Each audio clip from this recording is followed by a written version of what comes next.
नमस्कार, आप देख रहे हैं स्पार्क न्यूज। मैं हूं आपके साथ सरिता तिवारी। आज इस वीडियो में हम बात करेंगे जीडीपी की। आजकल आप सुन रहे होंगे कि हमारे देश की जीडीपी गिर रही है, जिससे अर्थव्यवस्था पर नेगेटिव इंपैक्ट पड़ रहा है, जिससे बेरोजगारी भी बढ़ रही है। और जब जीडीपी बढ़ती है तो उस देश की अर्थव्यवस्था पर पॉजिटिव इंपैक्ट पड़ता है।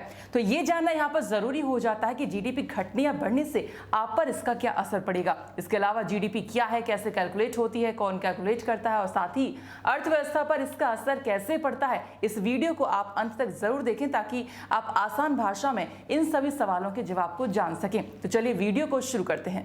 जीडीपी, जिसका इंग्लिश में फुल फॉर्म है ग्रॉस डोमेस्टिक प्रोडक्ट और इसे हिंदी में कहते हैं सकल घरेलू उत्पाद। सकल मतलब होता है टोटल यानी कुल, और डोमेस्टिक मतलब घरेलू यानी हमारे देश के अंदर की सीमा तक।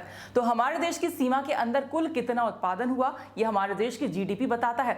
और इसमें ध्यान देने वाली बात यह है कि जीडीपी सिर्फ हमारे देश के अंदर हुए प्रोडक्शन से ही मापी जाती है। मान लीजिए इंडिया की कंपनी बाहर किसी देश में प्रोडक्शन करती है तो उसे इंडिया की जीडीपी में नहीं जोड़ा जाएगा। और अगर कोई बाहर की कंपनी, मान लीजिए चाइना की कंपनी, और हमारे देश के अंदर मोबाइल बनाती है तो ये हमारे देश की जीडीपी में शामिल किया जाएगा, क्योंकि ये हमारे देश की सीमा के अंदर उत्पादन कर रही है। अब या मान लीजिए कोई विदेशी हमारे देश के अंदर नौकरी कर रहा है तो उसकी जो आय होगी, जो इनकम होगी, वो हमारे देश की जीडीपी में शामिल होगी। और अगर कोई हमारे देश का व्यक्ति बाहर विदेश में जाकर अर्निंग कर रहा है तो जो उसकी जो इनकम होगी, आय होगी, वो हमारे देश की जीडीपी में शामिल नहीं होगी। आई होप आपको यहाँ तक जो सीमा का चैप्टर है ये क्लियर यहाँ पर हो गया होगा।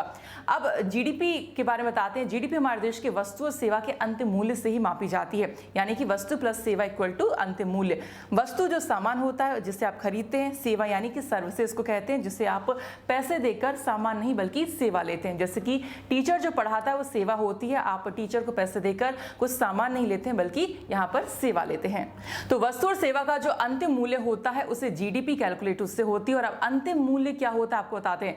मान लीजिए अगर कोई आप घर खरीदते हैं और उस घर की कुल कीमत देते हैं, और अब घर बनने में यहाँ पर आप जानते हैं कि सीमेंट लगता है, ईंट, लोहा, लकड़ी लगता है, तो उस सब का अलग अलग पेमेंट आप नहीं करते हैं बल्कि घर का पूरा पेमेंट करते हैं। और जो पूरा पेमेंट आप करते हैं वही होता है अंतिम मूल्य। तो जीडीपी जो काउंट होती है किसी वस्तु यानी प्रोडक्ट के अंतिम मूल्य से ही काउंट होती है, जो हमारे देश में कृषि, उद्योग और सेवा तीन अहम हिस्से हैं जिनसे ये तय की जाती है। और यहाँ पर दो तरीके होते हैं जीडीपी मापने का। एक होता है कुल व्यय के आधार पर, यानी C plus I plus G plus X minus M, और किसको क्या कहते हैं यहाँ पर आप स्क्रीन पर देख सकते हैं। और एक्सपोर्ट यहाँ पर वो होता है विदेश के लिए जो चीजें बेची गई हैं, और इंपोर्ट मतलब विदेश से जो चीजें अपने देश के लिए मंगाई गई हैं, यानी ग्राहकों के द्वारा किया गया खर्च, इंडस्ट्रीज का इन्वेस्टमेंट, सरकार द्वारा किया गया खर्च, इन सब को जोड़ दिया जाता है और फिर कुल निर्यात से कुल आयात को घटा दिया जाता है। फिर जो आंकड़े सामने आते हैं यही हमारे देश की जीडीपी होता है।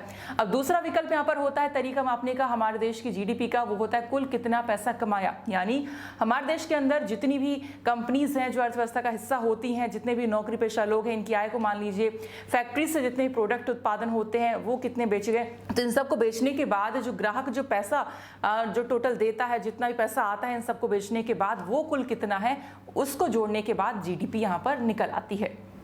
जब जीडीपी में राष्ट्रीय जनसंख्या से भाग दिया जाता है तो प्रति व्यक्ति जीडीपी निकलती है। सबसे पहले तय होता है बेस ईयर यानी कि आधार वर्ष। एक आधार वर्ष में देश का जो उत्पादन था वो इस साल की तुलना में कितना घटा बढ़ा है, इस घटा बढ़ाव का जो रेट आता है उसे जीडीपी कहते हैं।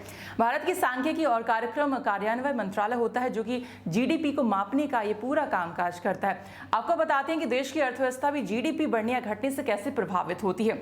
नकारात्मक जीडीपी वास्तव में देश की आर्थिक मंदी के दौर से गुजरने का एक संकेत होता है। जैसे कोरोना महामारी के कारण लॉकडाउन होने से हमारे देश की जीडीपी में गिरावट हुई है 29.9% की, क्योंकि कंपनी है, फैक्ट्रीज में बंद रही है, नौकरियां लोगों की चली गई हैं, जीवन स्तर खराब हो चुका है, डिमांड सप्लाई रुक गई है, इससे जीडीपी तो खराब होनी थी।